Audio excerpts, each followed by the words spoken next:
क्षण कर्म चेतन बंधकारु, कर्म के अवसान का कह कर स्वरूप यथार्थ जग का, जो किया उपकार है उसके लिए जिन वाणी माँ को वंदना शत बार है, वंदना शत बार है, वंदना शत बार है।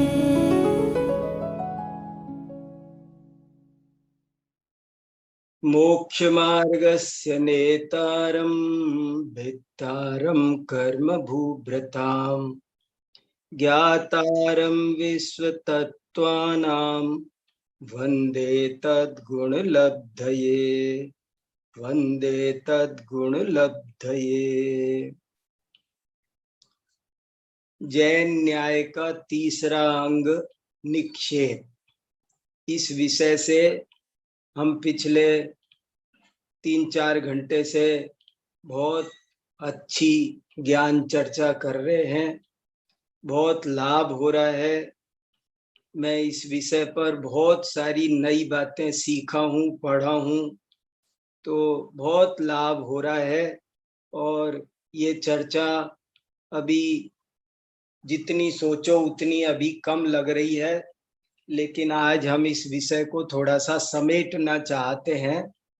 क्या निक्षेप का स्वरूप है, और जितने प्रश्न हमने पढ़े थे उनमें से जो बच गए थे, मैं चाहता हूं पहले हम एक बार उनको पढ़ लें थोड़ा सा। मैं बहुत संक्षेप में कुछ बातें आज आपको कहता हूं, बाद में आपके किसी के कोई प्रश्नोत्तर और कोई परिचर्चा जो आप कहेंगे उसे भी सुनना आज बहुत जरूरी है।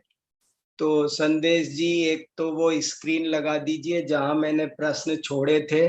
तो मैं चाहता हूं एक बार हम वो बचे हुए प्रश्नों को भी थोड़ा सा देख लेते हैं। उनमें कुछ जरूरी बातें बची हैं, मैं उनको आपके साथ करना चाहता हूं।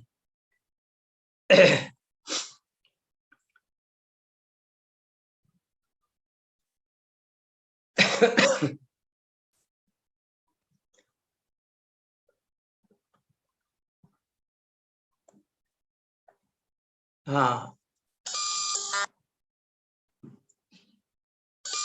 देखिए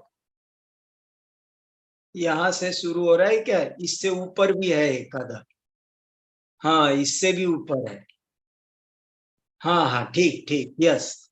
ये हमने कल पढ़ लिया था कि ठीक है। कल हमने ये पढ़ा था कि लोग नाटक के राम इंद्र आदि की पूजा करते हैं, और उत्तर था कि ऐसा नहीं करना चाहिए क्योंकि वो स्थापना के संविधान के खिलाफ है। बस इतनी सी बात है।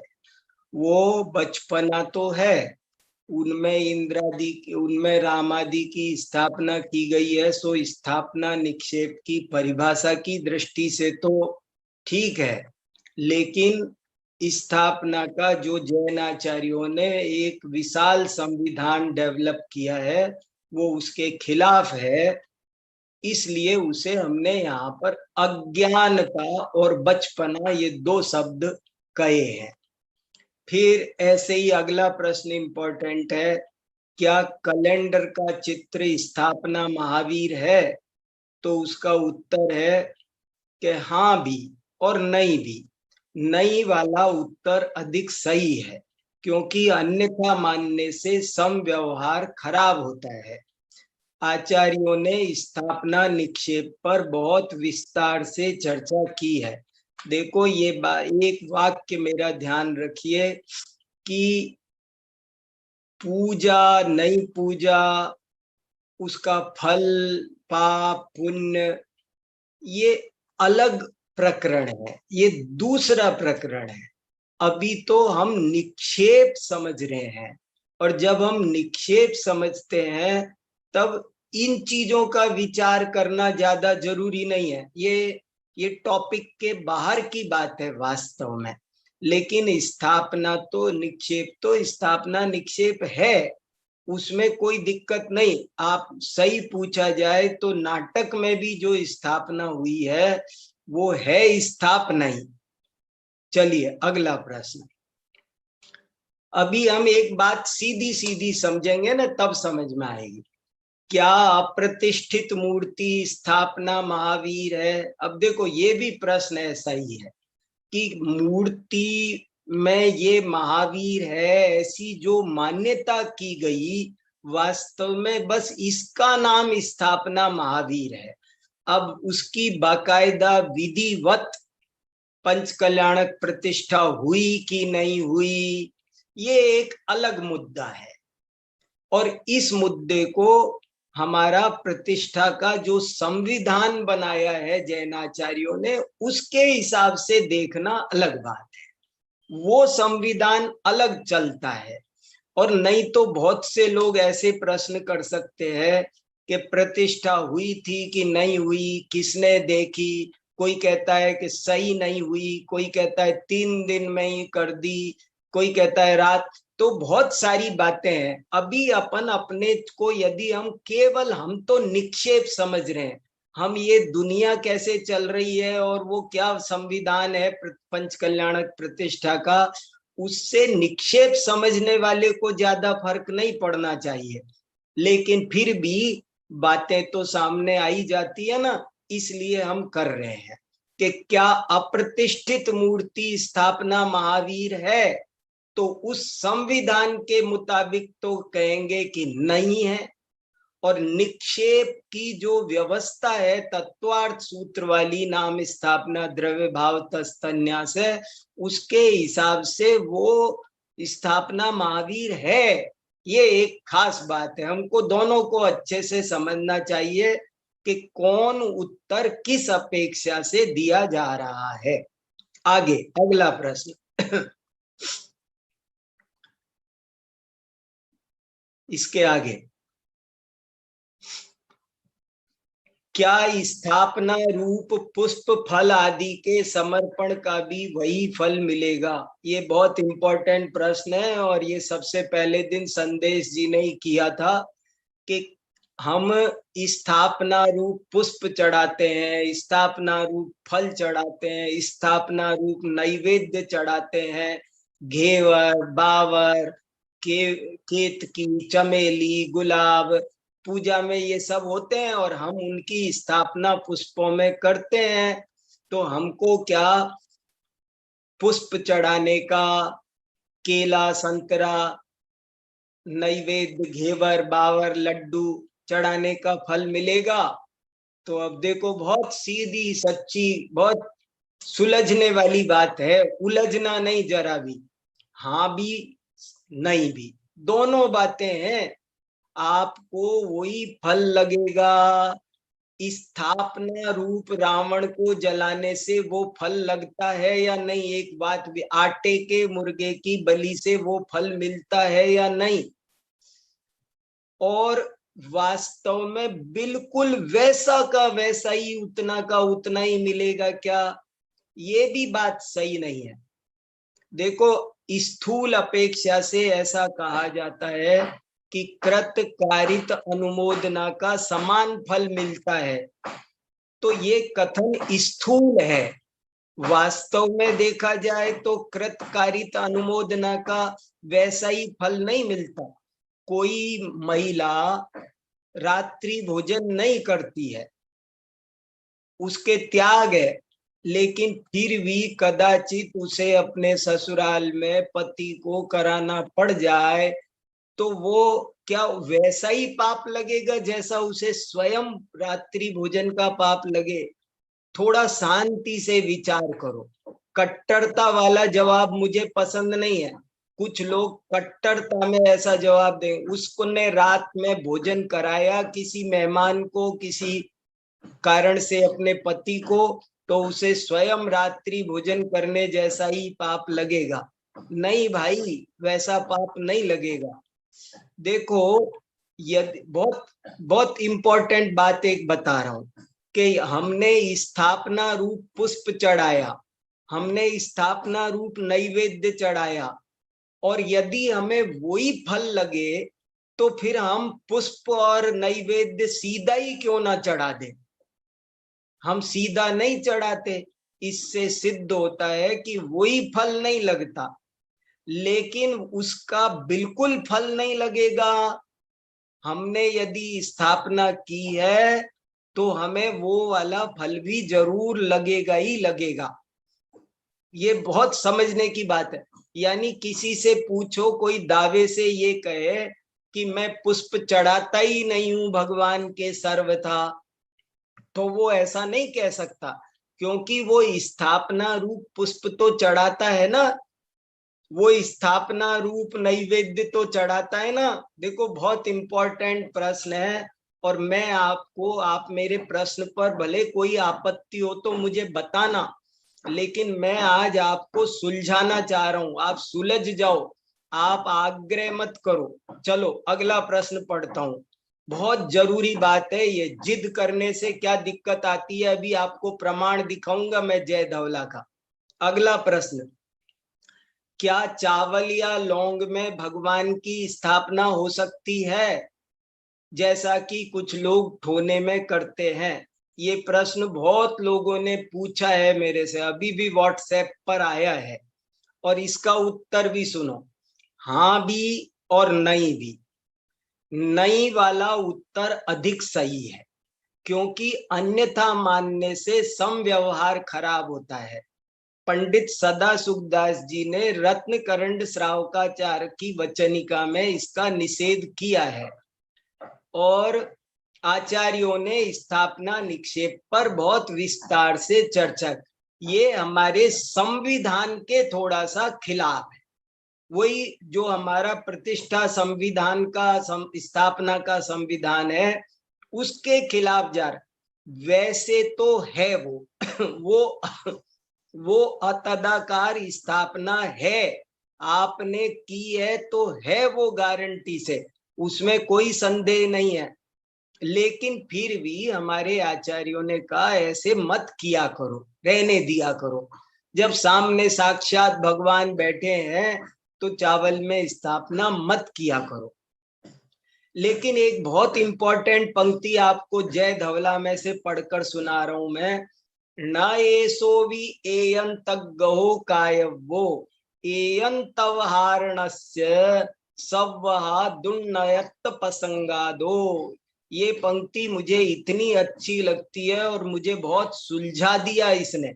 इस पंक्ति का मतलब ये है, ना नहीं, एसो इस बात का, एयंतागवो कायवो एकांत रूप आग्रह, इस बात की जिद नहीं करनी चाहिए। एकांत का आग्रह, अग्गहो माने आग्रह, आग्रह नहीं करना चाहिए, क्योंकि यदि एकांत का आग्रह करोगे, जिद करोगे एक ही पक्ष की, तो दुर्नय का प्रसंग आएगा, मिथ्यात्व का दोष लगेगा। कितनी बड़ी बात कही है।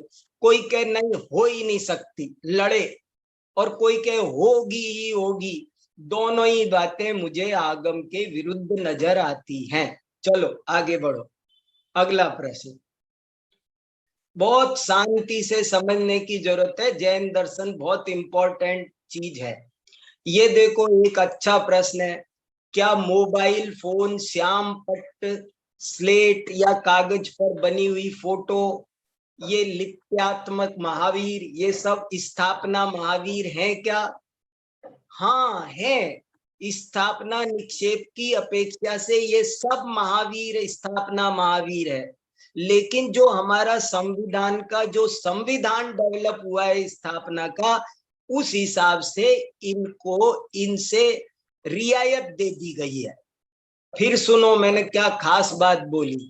वास्तव में ब्लैक बोर्ड पर, स्लेट पर, फोन पर, कागज पर, अखबार में जो भी फोटो है, जो भी चित्र है, वो भी सब वास्तव में देखा जाए तो स्थापना महावीर है। स्थापना निक्षेप की परिभाषा के हिसाब से पक्का है, गारंटी से है, उसमें कोई डाउट नहीं है। लेकिन जब जैनाचार्यों ने स्थापना का पूरा संविधान हजारों पेज में लिखा, तो ऐसी छोटी मोटी बातों को उन्होंने रियायत दे दी कि इनको स्थापना महावीर मत मानो। क्यों? क्योंकि इनसे फिर बहुत दोष लगता जीवों को, क्योंकि ये चीजें बार बार मिटाने में आती हैं, तो इनके अभिनय के प्रसंग से महादोष की उपस्थिति होती। इसलिए हमारे संविधान ने आपको हमको छूट दे दी है, पर वो संविधान द्वारा दी गई छूट है, निक्षेप व्यवस्था में छूट नहीं है, ये पक्का समझना। आप उसके साथ भी कोई अच्छा बुरा व्यवहार कर सकते हो, व्यवहार उनसे भी चल सकता है। मैं आपको मोबाइल पर महावीर भगवान भेजूं तो आप कह सकते हैं कि मैंने महावीर भगवान भेजे, बहुत बढ़िया, मैंने राखी भेजी, ये सब है स्थापना। चलो प्रश्न अगला, बहुत अच्छी अच्छी बातें हैं। एक प्रश्न आज किसी ने पूछा है, ये इसलिए मैंने ये लिखा है कि क्या अभक्ष्य वस्तुओं में पूजा के द्रव्यों की स्थापना हो सकती है, जैसे कि केसर पुष्प आदि। इस बात को लेकर आज 2 प्रश्न मेरे मोबाइल पर किसी ने पूछे हैं, इसलिए मैंने उसे आज इंक्लूड किया है इसे, कि क्या अभक्ष्य वस्तु में, कोई कह रहा है कि मैं तो साहब कोई पुष्प नहीं खाता, मेरे सबका त्याग है, केसर भी एक फूल है इसलिए मेरे तो त्याग है साहब, मैं केसर नहीं खाता, तो क्या पूजा के द्रव्यों में उसको हम स्थापना करके चढ़ा सकते हैं? मेरा उत्तर ध्यान से सुनना। उत्तर ये है, यहाँ पर भक्ष्य अभक्ष्य की बात नहीं चल रही है, यहाँ पर पूज्य अपूज्य की बात नहीं चल रही है, यहाँ निक्षेप की बात चल रही है। आप लोग पहले अपने को फोकस करो, हम निक्षेप पढ़ रहे हैं, यहाँ भक्ष्य अभक्ष्य का सवाल नहीं है। और केसर और पुष्प की बात छोड़ो, आप ऐसा सोचो कि मेरा आज उपवास है, अष्टमी है, चतुर्दशी के, तो मेरे लिए तो चावल जल सभी कुछ अभक्ष्य है। तो क्या उपवास के दिन पूजा नहीं करनी चाहिए? अरे भैया, वो भक्ष्य अभक्ष्य का मुद्दा नहीं है, ये मुद्दा हमारा निक्षेप समझ रहे हैं हम, उसमें भक्ष्य क्या है अभक्ष्य क्या है ये प्रकरण नहीं चल रहा है। ये तो सवाल ये है कि स्थापना हो सकती है, हमने किसी सीमेंट की वस्तु में महात्मा गांधी की स्थापना कर दी, तो अब वो भक्ष्य है अभक्ष्य है ये थोड़ी पूछा। भक्ष्य ये तो आप जब गणित पढ़ रहे, एक बहुत अच्छा दृष्टांत है कि गणित पढ़ा रहे थे गुरुजी, तो उन्होंने पूछा 10 रुपए किलो गुड़ आएगा तो 2.5 किलो कितने का आएगा? तो बच्चा बोला गुरुजी आपका सवाल गलत है, गुड़ 10 रुपए किलो आता ही नहीं है, गुड़ का रेट तो 50 रुपए किलो है, आपको पता ही नहीं है, आपका प्रश्न गलत है। तो गुरुजी ने उत्तर दिया, देख भाई ये बनिए की दुकान नहीं है, यहाँ गुड़ नहीं बिक रहा है, मैं तुझे गणित पढ़ा रहा हूं और गणित पढ़ ले, यहाँ तो इस भाव बिकेगा, मन में आए जो बिकेगा। मैं एक बार 10 रुपए किलो गुड़ बोलूंगा, कभी 12 रुपए किलो गुड़ बोलूंगा, कभी 15 रुपए किलो गुड़ बोलूंगा। गुड़ नहीं बेच रहे हैं, वो उदाहरण है, हम तो गणित सिखा रहे हैं। ऐसे ही यहाँ स्थापना निक्षेप समझाया जा रहा है, भक्ष्य अभक्ष्य पूज्य अपूज्य की व्यवस्था नहीं समझाई जा रही है, आप लोग सब अच्छे से समझ लो। अगला प्रश्न, क्या नाम निक्षेप में वैसे गुण नहीं हो सकते? हो सकते हैं, पर उन गुणों के कारण नाम नहीं रखा जाता है, गुणों के कारण नाम नहीं रखा, नाम तो केवल अपनी इच्छा से केवल लोक व्यवहार चलाने के लिए रखा जाता है, गुण उसमें हो भी सकते हैं, इसमें क्या है। किसी का नाम कोई ज्ञानचंद है तो वो ज्ञानी भी हो सकता है, किसी का नाम बुद्धिमान है तो वो बुद्धिमान हो भी सकता है। यदि गुणों के कारण ही वैसा नाम कहें तो वो भाव निक्षेप कहलाएगा।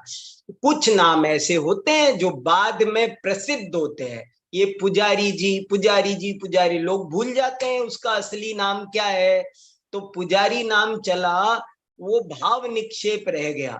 लेकिन इसमें भी थोड़ा उदारता से बातों को समझना है, यदि वो नाम की तरह चल रहा है पुजारी किसी का नाम भी बन जाता है।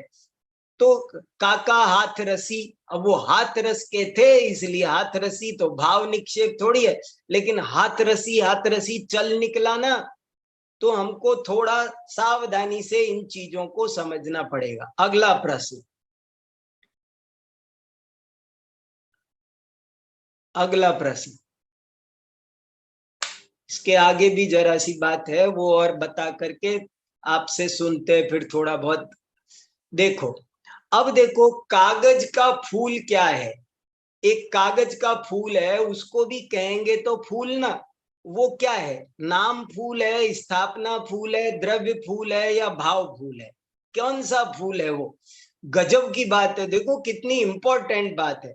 तो ये सब वास्तव में इसका उत्तर क्या है? सोचो, कागज के फूल को फूल कहना, ये नाम फूल है? वास्तव में वो नाम फूल नहीं है। स्थापना फूल है?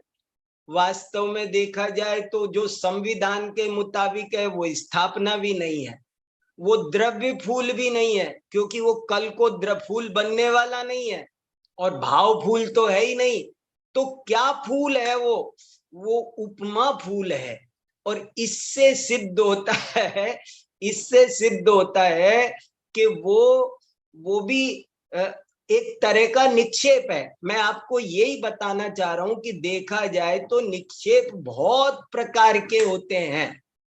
अगला प्रश्न, उपमा अलंकार और निक्षेप में क्या अंतर है? शास्त्रों में एक उपमा सत्य और स्थापना सत्य की भी चर्चा आती है, उसमें और निक्षेप में क्या अंतर है? यही अंतर है। देखो सुनो, एक अपेक्षा से देखा जाए तो उपमा अलंकार को हम स्थापना निक्षेप में गर्भित कर सकते हैं, और दूसरी अपेक्षा से हम इसे एक स्वतंत्र अलग निक्षेप मान सकते हैं, क्योंकि निक्षेप वास्तव में चार ही प्रकार के नहीं होते, संख्यात असंख्यात अनंत प्रकार के होते हैं। फिर सुनो, बहुत इंपॉर्टेंट उत्तर दिया मैंने। उपमा फूल को, उपमा अलंकार को हम स्थापना निक्षेप में गर्भित भी कर सकते हैं, अथवा उसे एक अलग उपमा निक्षेप नाम का अलग निक्षेप भी मान सकते हैं। अगला प्रश्न, चलो इसके आगे का प्रश्न हो गया नहीं। शास्त्रों में एक उपमा सत्य और स्थापना सत्य की भी चर्चा आती है, सब निक्षेप है। अगला प्रश्न, नाम, स्थापना, द्रव्य, भाव, ये चार नए भी हैं और निक्षेप भी, इनमें क्या अंतर है? इसकी चर्चा हम कर चुके थे। वो ये कि नाम, स्थापना, द्रव्य, भाव, ये चार जब निक्षेप होते हैं तो विषय होते हैं, और जब नए होते हैं तो वो विषयक होते हैं, विषय करने वाले। नए श्रुत ज्ञान का अंश है जो यहाँ रहता है यहाँ, और निक्षेप वो आरोप का नाम है, वो व्यवहार का नाम है, ये फर्क है। अगला प्रश्न, प्रमाण और नय की भांति क्या निक्षेप भी दो प्रकार का होता है, सम्यक और मिथ्या? हाँ बिल्कुल होता है, ये भी हमारी कल चर्चा हो गई थी। जो सम व्यवहार का हेतु है, समीचीन व्यवहार का हेतु है, वह सम्यक निक्षेप है, और जो उसे खराब करता है वह मिथ्या निक्षेप है, निक्षेपाभास है। जैसे नयाभास होते हैं, जैसे प्रमाणाभास होते हैं, ऐसे ही वास्तव में निक्षेपाभास भी होता है। अगला प्रश्न, निक्षेप के कितने भेद होते हैं? ये अच्छा प्रश्न है, इंपॉर्टेंट, जरा ध्यान दीजिए। निक्षेप के भेद अनेक प्रकार से होते हैं, थोड़ा ऊपर को, हाँ, निक्षेप के भेद भी अनेक प्रकार से होते हैं। ये बहुत इंपॉर्टेंट है, मैंने बहुत मेहनत करके कई घंटे में उत्तर लिखा है। निक्षेप के भेद भी अनेक प्रकार से होते हैं। सामान्य से निक्षेप एक ही प्रकार का होता है। देखो बहुत इंपॉर्टेंट बात, निक्षेप वास्तव में देखा जाए तो निक्षेप निक्षेप है, बस एक ही तरह का होता है। सारा का सारा निक्षेप कभी कभी तो व्यवहारने में गर्भित कर लिया गया। फिर देखो, द्रव्य और पर्याय के भेद से निक्षेप दो प्रकार का होता है। देखो, एक आचार्य ने तत्वार्थ, मैंने नीचे पेज नंबर लिखे, तत्वार्थ श्लोक वार्तिक के पेज नंबर 146 में दूसरे भाग में से मैंने ये बात हूबहू लिखी है प्रमाण सहित बताने के लिए। निक्षेप के दो ही भेद होते हैं, द्रव्य और पर्याय, बस, बाकी है ही नहीं। नाम स्थापना द्रव्य भाव के भेद से निक्षेप चार प्रकार का भी होता है। नाम स्थापना द्रव्य क्षेत्र काल भाव के भेद से निक्षेप 6 प्रकार का भी होता है। निक्षेप के अन्य भी संख्यात, असंख्यात और अनंत भेद हो सकते हैं, जिन्हें हम उन चार में गर्भित भी कह सकते हैं और पृथक भी। उनका बोध कराने के लिए, अज्ञानी जीवों को बोध कराने के लिए पृथक पृथक भी कह सकते हैं, और संक्षेप में गर्भित करना चाहो तो गर्भित भी कर सकते हैं। ये बहुत खास बात। थोड़ा सा और आगे है एक पंक्ति, इसमें आगे जरा सी और है, इसमें और है, जरा वो थोड़ा और आगे करो, अगले पेज पे गया होगा, हाँ अगला पेज, हाँ देखो, निक्षेप के अन्य भेद कौन से हो सकते हैं, कुछ तो बताइए।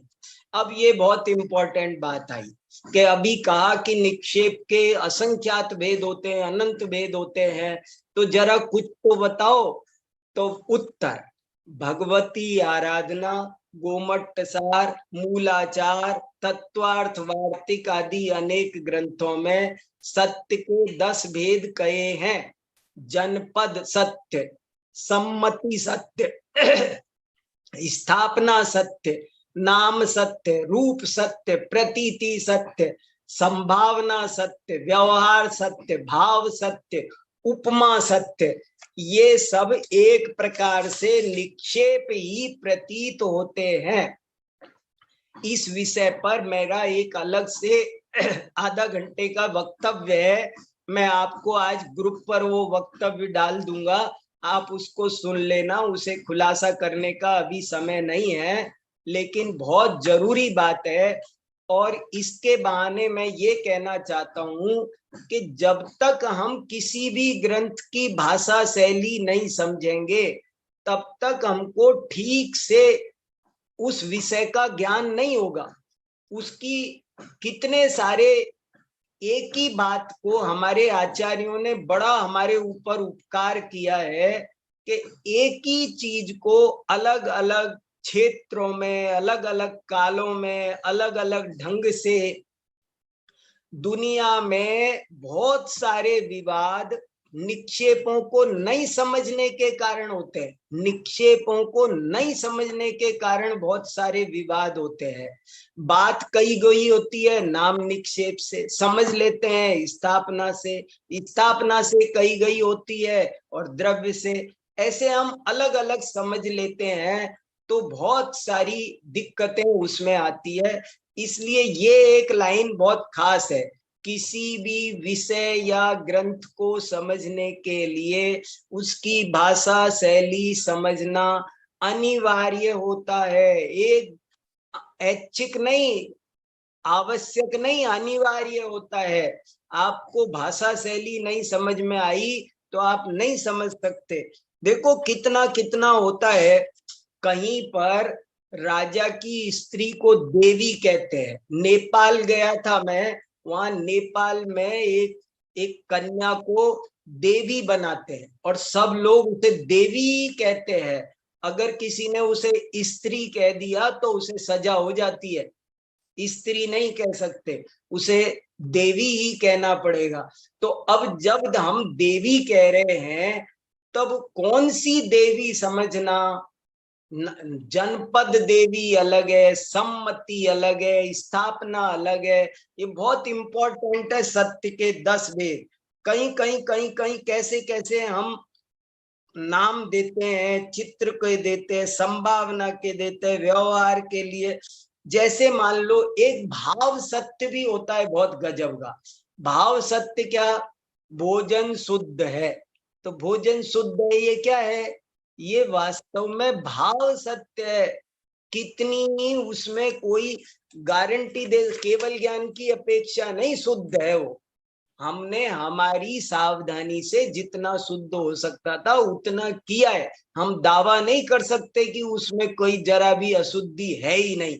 हो तो लाख सावधानी के साथ भी चौका तैयार करते, फिर भी बाल आ जाता है कि नहीं आ जाता है। तो तुमने कैसे कहा शुद्ध, प्रासुक कैसे कहा शुद्ध? कि कहा हमने हमारी भावना शुद्ध की थी, इसलिए हमने शुद्ध अपेक्षा से कहा गया। ऐसी ये गजब गजब की बात है। क्षेत्र एवं काल निक्षेप भी हो सकते हैं। वो कैसे होते हैं? क्षेत्र निक्षेप कुछ ऐसा हो सकता है जैसे हम बनारसी मिठाई, बनारसी साड़ी, ये क्षेत्र निक्षेप हो गया। काल निक्षेप क्या हो सकता है? मैंने अपने दिमाग से सोचा है अभी, जैसा समझ में आया कि जैसे बरसाती मच्छर, बरसाती बुखार, काल की पे। और एक तत्वार्थ श्लोक वार्तिक में 62 पृष्ठों में एक जगह वर्णन आया है निक्षेप का। उसकी थोड़ी चर्चा देखो, उसकी प्रस्तावना में क्या लिखा है। ये बहुत इंपॉर्टेंट बात है, उसे बताता हूं।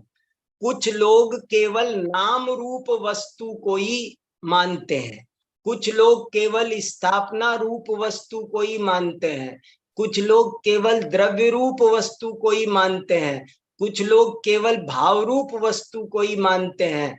अतः उनका निराकरण करके लोक समय व्यवहार की, समय माने शास्त्र, लोक माने पब्लिक, लोक में शास्त्र में जो व्यवहार है उसकी समीचीन प्रसिद्धि के लिए 4 निक्षेप बताए।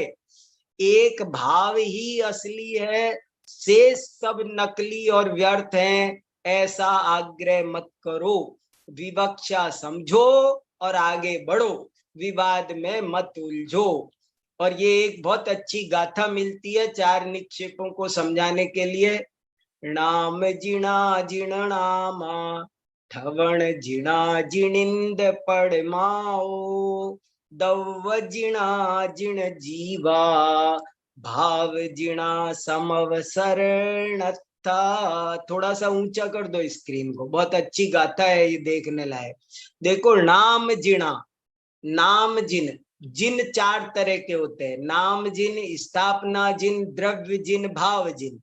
तो प्राकृत की गाथा है, देखो प्राकृत भाषा सीखोगे तो बहुत आनंद आएगा। नाम जिना जिन नामा, के जो नाम जिन है वो तो समझ लो किसी का नाम जिन रख दिया हमने, किसी बच्चे का, वस्तु का, तो वो नाम जिन है। और जिनिंद प्रतिमाएं है वो ठवण जिना है। ठवण माने स्थापना जिन होती है। जिन नाम का वस्तु या व्यक्ति नाम जिन कहलाता है। जिन नाम, जिनेन्द्र देव की प्रतिमाएं स्थापना जिन कहलाती है। और जो जिन बनने वाले हैं उन जीवों को द्रव्य जिन कहते हैं। और जो समव शरण में स्थित हैं उनको भाव जिन कहते हैं। ये बहुत बढ़िया बात इसमें आई। और एक बात और बची होगी, अभी नीचे जरा सी देखना, एक और थी, अगले पेज पर चली गई क्या? एक पंक्ति और भी बढ़िया थी, मैं जल्दी जल्दी आपको सुना रहा हूं। थोड़ी अब आज आपसे चर्चा करना बहुत जरूरी है, इसलिए मैं पूरा करना चाह रहा हूं। बस एक बात और बता करके मैं पूरा करूंगा। एक प्रश्न और बहुत अच्छा श्लोक वार्तिक में उठाया है कि भाव निक्षेप में ही अर्थ क्रियाकारित्व है, अन्य 3 में नहीं है, इसलिए उनको मत मानो, केवल भाव को ही मानो। भाव निक्षेप ही मानना चाहिए, उसी से काम होता है, बाकी को नहीं मानना चाहिए। ऐसी कोई शंका करता है तो उसका उत्तर देते हैं कि नहीं, ऐसी बात नहीं है, अन्य 3 में भी अर्थ क्रियाकारित्व है, वे भी सार्थक हैं। कैसे?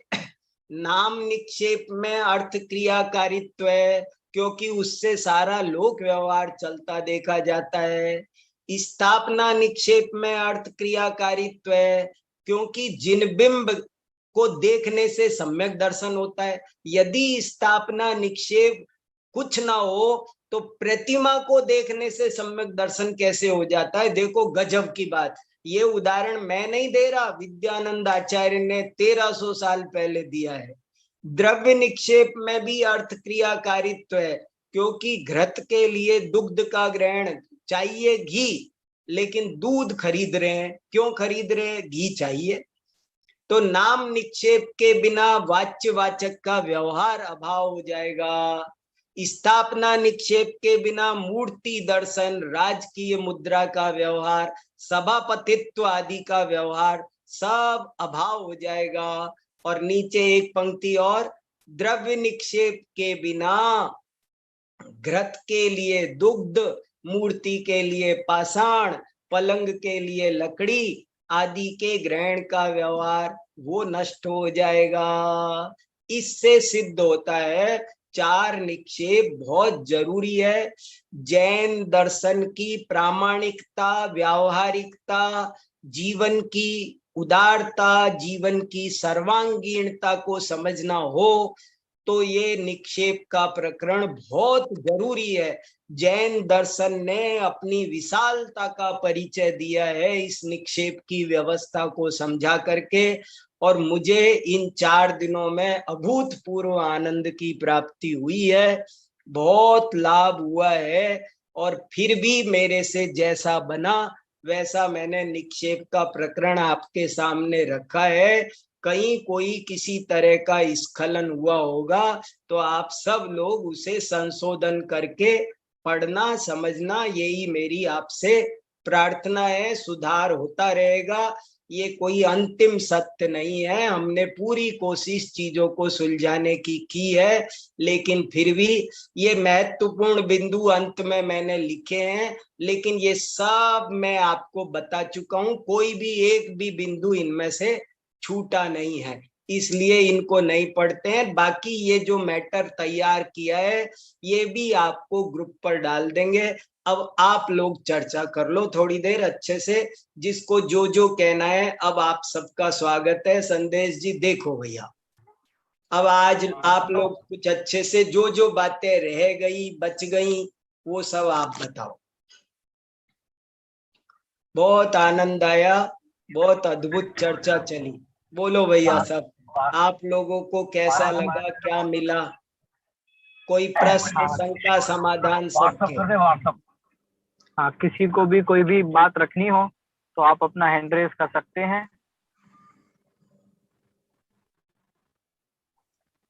बहुत सुंदर निक्षेप की चर्चा हमारे चली। हमने विषय तो यद्यपि तीसरा अंग रखा था, परंतु विचार करने पर उसे समझने पर ये पता चला कि निक्षेप पूर्वक ही प्रमाण नए होते हैं। बहुत सारी बातों का नया उद्घाटन भी हमारी सभा में हुआ। हाँ। आप में से किसी का भी कोई क्या समझ में आया, क्या नहीं आया, इस बारे में भी आप में से कोई भी हैंड रेज करके बोल सकते हैं। हाँ हाँ, बोलिए शैलेश जी। आवाज आ रही है? हाँ बोलिए। जय जिनेन्द्र साहब। जय जिनेन्द्र। इस एक बात तो एकदम क्लियर कट हो गई आज के आपके विवेचन से कि निक्षेप अलग चीज है और ये कर्णानुयोग, द्रव्यानुयोग, चरणानुयोग की बातें अलग चीज है। Very good, very good, very. इससे बिल्कुल कंफ्यूजन नहीं होएगा। Very good, very good. इसका मतलब मैं मेरी बात कन्वे कर पाया। आप एक बात समझ लो साफ साफ, यहाँ पर हम भक्ष है कि अभक्ष है, पूज्य है कि अपूज्य है, हमको मतलब नहीं है। ये पुण्य लगेगा कि पाप लगेगा वो भी मतलब हाँ, पुण्य लगेगा कि पाप लगे। देखो पुण्य पाप तो भावों का खेल है और वो कैसे भी लग सकता है। वो चरणानुयोग का विषय हो गया, वो चरणानुयोग का विषय। हम यहाँ पर निक्षेप पढ़ रहे हैं, और अगर हम केवल और केवल निक्षेप को फोकस करेंगे तो कोई कंफ्यूजन नहीं होगा। तो फिर कोई कंफ्यूजन नहीं होगा। Very good, very good, very good. बहुत अच्छा, बहुत बढ़िया शैलेश जी, आपने बहुत अच्छा समझाया। तभी नहीं तो हमने तो अरे शैलेश जी, अरे भैया आप सबका मैं बहुत हृदय से आभार मानता हूँ। आप सब लोग सुन रहे हो और आप लोगों को तो फायदा हो रहा है, जो हो रहा है मुझे अपूर्व फायदा हो रहा है। हम तो हमारा फायदा देखेंगे भाई साहब। मुझे बहुत फायदा हो रहा है। मैं ये चीज, ये निक्षेप का प्रकरण मेरा नहीं सुलझ रहा था, अब मैं समझता हूँ कुछ समझ में आया है, कुछ सुलझा है। मोस्टली सुलझ गया सब। हाँ, मोस्टली सुलझ गया है। हमने बताया ना, वो गणित गुण 10 रुपए किलो आता है, इससे क्या लेना देना है गणित के टीचर को। हाँ, वो आपको पुण्य पाप का, देखो आप पुण्य पाप एक कैलेंडर से भी लगा सकते हो। आपके लिए, किसी के लिए मूर्ति भी कुछ नहीं हो सकती। तो ये पाप पुण्य का विषय ये चरणान योग में चला गया। वो भक्षावक्ष का आप यहाँ मत लगाओ। और जैनाचार्यों ने जो संविधान डेवलप किया वो एक अलग मंदिर का विषय है वो। लेकिन यहाँ पर तो सीधी सी बात है, आपने किसी में भी किया तो वो है, वो उसको आप नकार नहीं कर सकते, वो नहीं है ऐसा नहीं कह सकते। ये निक्षेपों की बात समझे बिना लौकिक व्यवहार भी नहीं चल सकता है, लौकिक जीवन भी नहीं चल सकता है। अंत में पढ़ा ना मैंने, ये स्क्रीन भेज, ये मैटर जो मैंने नोट्स बनाए हैं, मैं रोज उसमें घटा रहा हूँ, बढ़ा रहा हूँ, संशोधन कर रहा हूँ, पढ़ रहा हूँ, लगातार पढ़ रहा हूँ, 24 घंटे मेरे चल रहे हैं। और मैं उसको आपको फिर भेजूंगा, तो आप देख लेना। मैंने लिखा ना, सब में अर्थ क्रियाकारित्व है। और एक गजब की बात, आपको जिन लोगों को थोड़ा अन्य दर्शनों का ज्ञान होगा ना, तो वो तो उछल जाएंगे। अन्य दर्शनों में कुछ दर्शन ऐसे हैं जो केवल नाम रूप वस्तु मानते हैं और कोई वस्तु नहीं मानते। 4 तरह की वस्तु नहीं मानते, एक ही तरह की वस्तु। अरे मैं बताऊं, एक व्याकरण संप्रदाय है, एक शब्दाद्वैत नाम के दार्शनिक हैं, वे केवल नाम रूप वस्तु मानते हैं। कोई केवल स्थापना रूप वस्तु मानते हैं, कोई केवल द्रव्य रूप वस्तु मानते हैं, और कोई केवल भाव रूप। मैं जैन दर्शन की बलिहारी जाता हूँ कि जो चारों को मानता है। गजब है, मैं बहुत प्रभावित हो गया इस जैन दर्शन। उनकी जो मान्यता है ना, वस्तु व्यवस्था से विपरीत है, वो अन्य मतियों वाले की। कैसे नहीं, तो बात ही नहीं बनेगी ना। सारा हाँ, लोक व्यवहार खत्म। इसलिए तो मिथ्या है। हाँ, लोक समय की विरुद्धता का प्रसंग आएगा तुरंत। सारा वाच्य व्यवहार खत्म हो जाएगा। नहीं, मैंने अभी आपसे बोला घड़ी, अब आपको घड़ी का ज्ञान क्यों हुआ? आपको घड़ी, अग्नि का ज्ञान क्यों नहीं हुआ? ये नाम निक्षेप है। मैंने बोला घोड़ा, तो आपको घोड़े का ज्ञान होता है, शेर का नहीं होता। ये नाम निक्षेप है। तो सारा वाच्यवाचक व्यवहार खत्म हो जाएगा यदि हम निक्षेपों को नहीं मानेंगे तो। एक्चुअली ये निक्षेप की व्यवस्था है ना, अपने को पाप कर्मों से भी बचाती है। एक्चुअल में जरूर बचाती है, वो तो सिस्टम है ही। हाँ। ये पाप पुण्य से बचाने के लिए, सारी हमारे जीवन को, पूरे जीवन को व्यवस्थित करने के लिए ही है। बड़ा उपयोगी विषय है ये, बहुत बढ़िया, वेरी गुड। हाँ प्रदीप जी।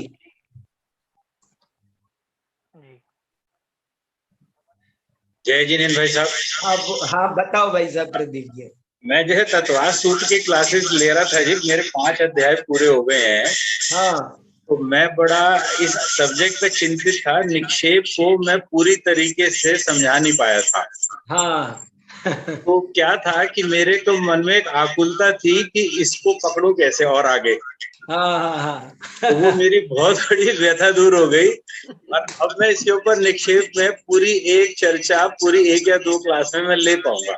हाँ ये सही बहुत है। बड़ा आभार है आपका। नहीं, बहुत बड़ा आभार। ठीक है। आप ही की तरीके से मैं भी जैन धर्म का बड़ा उपकार मानता हूँ कि मेरा ये जो जन्म है अब सिर्फ जैन धर्म का है, वरना हो सकता है मैं बहुत समय पहले निकल लिया होता। सही है, सही है। नहीं, बहुत आभार आपका। बहुत अच्छा, बहुत धन्यवाद। जय जी। शशि जी भी कुछ कहना चाह रही हैं। हाँ, उनका फिजिकली हैंड दिखाई दे रहा है मुझे। हाँ बोलिए जी। शशि जी को अनम्यूट कर दो। हाँ, हेलो।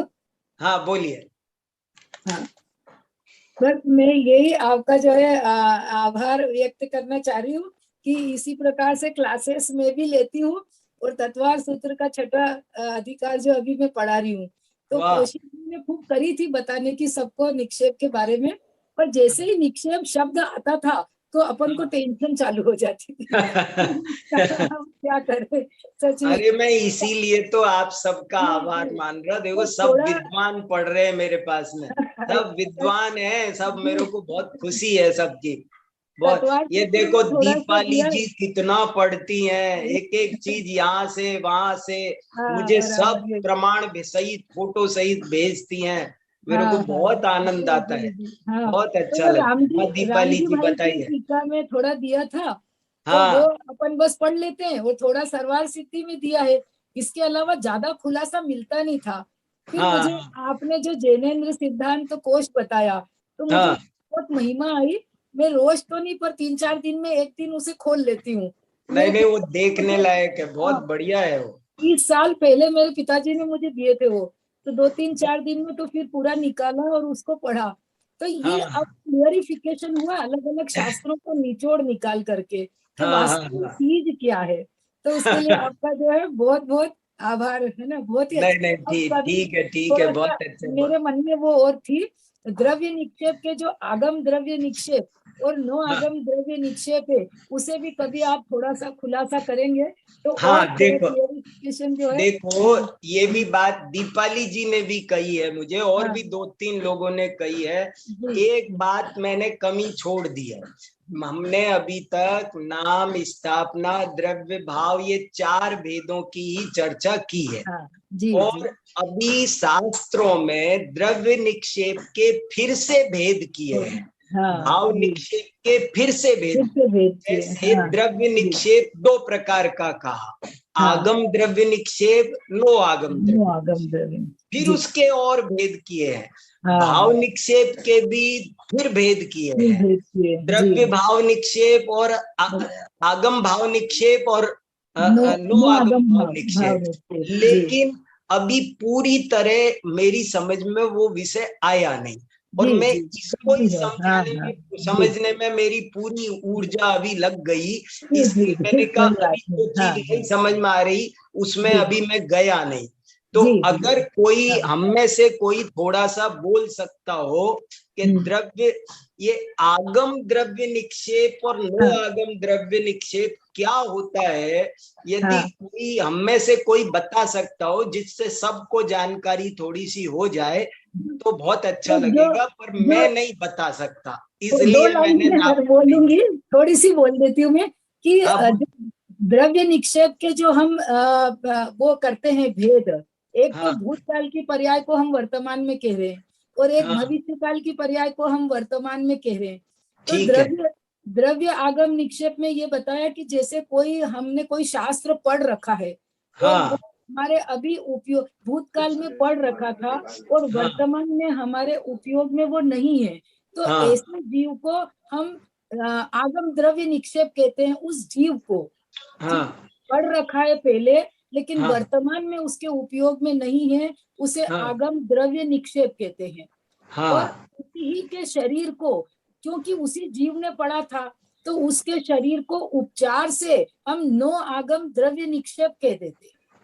उपचार से उसके शरीर को नो आगम द्रव्य निक्षेप कहा और उस जीव को जो अभी उस उपयोग से रहित थे उसे हमने आगम द्रव्य निक्षेप कहा। हाँ जीव को कहा आगम द्रव्य निक्षेप और हाँ। उसके शरीर को नो आगम द्रव्य निक्षेप कहा। तो अच्छा। फिर शरीर को फिर 3 भागों में और बताते हैं, वो हाँ च्युत, च्यावित और च्युत, हाँ च्यावित और एक और है। तो जिसका हाँ कदली घात से मरण होता है तो हाँ उसको च्युत बताया था, और जिसका कदली घात से मरण नहीं होता है ऐसे शरीर बराबर को च्यावित बताया था। और वो बराबर। एक और उसका बताया था, और इसी हाँ के फिर उन्होंने ये शायद च्युत या च्यावित के 3 भेद और करे थे, इंगिनी मरण और प्रायोगपगमन मरण ऐसे, और भक्त प्रत्याख्यान मरण। इस प्रकार से उसके वो 3 भेद, ऐसे भेद भेद वो चलते जा रहे हैं आगे आगे जो है। तो वो इतनी सी थोड़ी मैंने कोशिश करी थी पढ़ने बहुत की। बड़े, बहुत मेरे मेरे ख्याल से बहुत अच्छा बताया है। जी, मेरे ख्याल से मैंने जितना पढ़ा मेरे ध्यान में रहा, मेरे ख्याल से एकदम ठीक बताया है। फिर भी अभी आप लोग हाँ, हम लोग थोड़ा- और पढ़ेंगे। बहुत अच्छा। हाँ वो और थोड़ा ले सा लेते हैं वैभव जी, क्या कह रहे हैं वैभव जी का, हाँ। सुनो देखो। हाँ जी पंडित साहब, हाँ, सुनाओ वैभव जी। बहुत अच्छे से बताया आपने। हमने सोचा भी नहीं था कि इस विषय पे इतने अच्छी तरह से व्याख्यान हो सकता है, और हाँ इतना विशाल विषय है मतलब। और आपने हाँ जिस तरीके से उसको बताया और प्रेजेंट किया, क्योंकि इसमें हाँ विवाद बहुत है, तो जिस तरह से आपने सभी विवादों का हल बता दिया, हाँ तो बहुत अच्छा आपने बताया है। मतलब मुझे बहुत अच्छा लगा। और बाकी सब विषय तो सब जगह पढ़ने में आ जाते हैं, पर ये विषय कोई मतलब जैसे बोल सकते हैं ना कि जो प्रामाणिक व्यक्ति हो वही अच्छे से समझा सकता है। तो हाँ आपने बहुत हाँ अच्छे से समझाया, तो बहुत अच्छा लगा मुझे। बस एक आपसे इतनी ही गुजारिश है कि आपने ये जो विषय जहाँ जहाँ से पढ़े हैं, हाँ वो जो आपने आर्टिकल जो भी बताया जो भेजने वाले हैं, हाँ थोड़ा सा डाल देंगे तो हम लोगों को और थोड़ा सा हाँ, पढ़ना का रहेगा, तो पढ़ सकते हैं हम लोग। जरूर जरूर जरूर, बिल्कुल सही है। Yes yes. तो डिटेल बहुत में हम लोगों की, जैसे आपने जहाँ जहाँ से पढ़ा, आपको तो पता है कि आपने कहाँ कहाँ से पढ़ा है। नहीं नहीं नहीं, एकदम सही है। Good suggestion. खोजना बहुत मुश्किल हो जाएगा हम जैसे लोगों के लिए। नहीं नहीं नहीं, गुड सजेशन, गुड सजेशन, बहुत बढ़िया। वेरी गुड वेरी गुड, बहुत अच्छा। हाँ, और दीपाली जी। दीपाली जी। हाँ, नमो जिनाणम पंडित जी। नमो जिणाणम, बताइए। जैसे हम लोगों ने कल नाम और फिर भाव निक्षेप उसमें किया था, हाँ तो जैसे अभी वर्धमान ये नाम रखा भगवान हाँ महावीर का, हाँ तो हाँ, ये तो नाम निक्षेप हो गया क्योंकि बचपन का नाम है उनका। बराबर। और बाद में जो भी महावीर वगैरह वीर, उनके गुणों को देख के रखा गया, तो वो हाँ भाव निक्षेप हो गया। हाँ, ऐसा लेना पड़ेगा ना?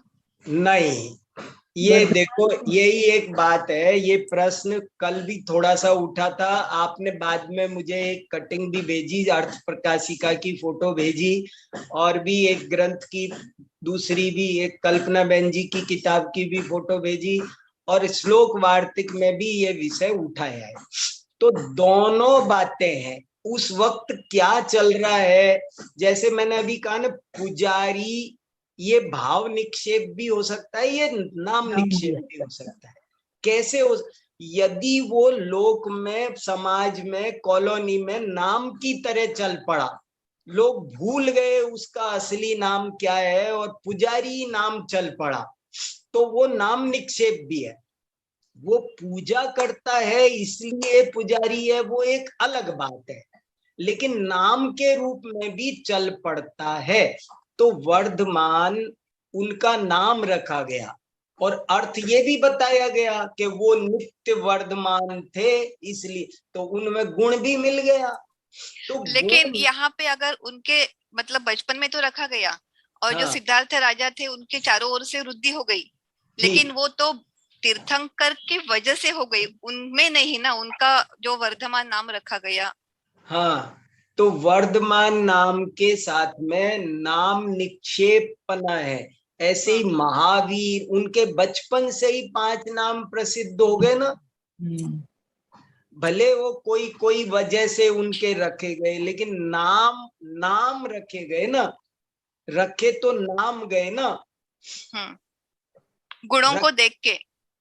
गुणों के बारे में निक्षेप ये कह रहा है, उसमें गुण हो या ना हो, जब हम केवल उसका व्यवहार चलाने के लिए नाम की तरह किसी शब्द का इस्तेमाल करते हैं, तो वो नाम निक्षेप है।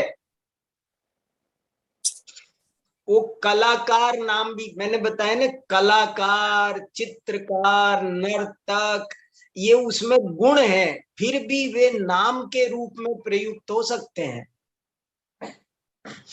मतलब गुण हो भी गुण या नहीं भी हो, हाँ, तो चलेगा, चलेगा। और कभी किसी के तरफ से अगर मतलब जैसे सही में जो गुण है वैसे हाँ, गुणों के हिसाब से कहा गया, तो हो गया वो निक्षेप। तो और हाँ, अगर वो वैसे गुण नहीं है, तो भी कभी कोई मैं बलवान हूँ समझता है, या लोग बलवान बोलते हैं, या हाँ, झूठी बोलेंगे, वो वास्तविक में है नहीं, तो भी ये एक निक्षेप ही हो गया। मतलब झूठा सही, लेकिन एक निक्षेप का प्रकार हो गया। बराबर बराबर।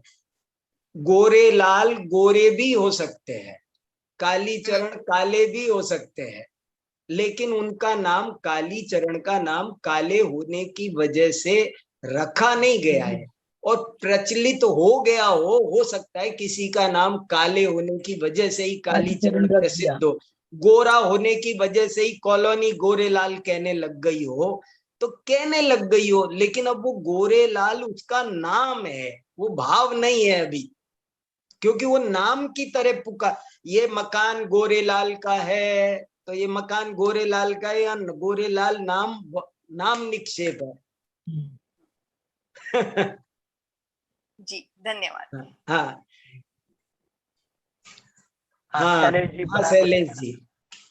जय जिनेन्द्र साहब। जय जिनेन्द्र, बताइए। ये जो अपना नोआगम वगैरह का विषय अभी बचा है, उसके लिए 1-2 घंटे का सेशन करते हैं तो अच्छा रहेगा। मेरी तैयारी किसी दिन हो जाएगी ना, उसी दिन समय निकाल के जब मैं इसको थोड़ा सा पढ़ूंगा, थोड़ा तो समझ में आया है, लेकिन अगर मेरी समझ में आ जाएगा ये विषय अच्छे से, क्योंकि इसमें बहुत प्रभेद है, बहुत सारे हैं।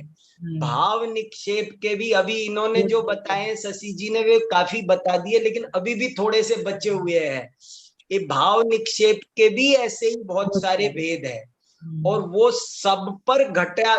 अब जैसे ये तो जीव पर ही घटे जो द्रव्य, लेकिन निक्षेप तो सब जगह घटेगा देखा जाए तो। इसलिए उसको थोड़ा व्यापक, जब तक मेरी अपनी शंकाएं निर्मूल नहीं होती है ना, तब तक मैं किसी चीज को रख नहीं पाता ठीक से। तो मैं देखूंगा और करेंगे, अपन तो कर रहे, बढ़िया स्वाध्याय चल रहा है, चलता रहे।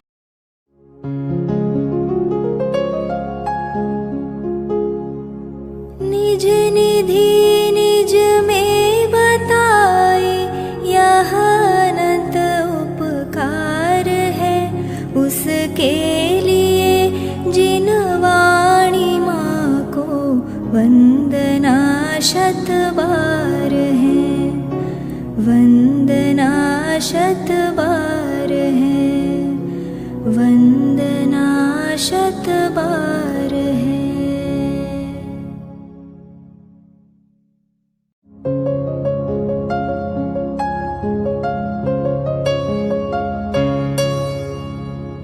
जिन वाणी भारती तो ही जपो दिन रैन, जो तेरी शरणा गहे सो पावे सुख चैन।